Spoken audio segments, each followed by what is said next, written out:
সবাই বলে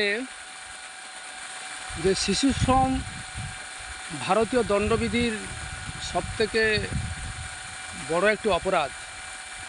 আজকে সবাই নিজের চোখে এই ভিডিওটা দেখুন যে কী কঠিন পরিস্থিতির মধ্য দিয়ে একটা ছোট্ট ছেলে তার জীবন নির্বাহ করছে।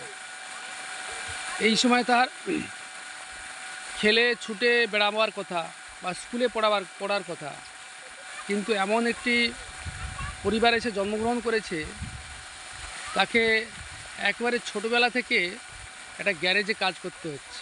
কি কঠিন পরিস্থিতি! ঈশ্বর একে দয়া করো। সবাইকে ধন্যবাদ ভিডিওটা দেখার জন্য।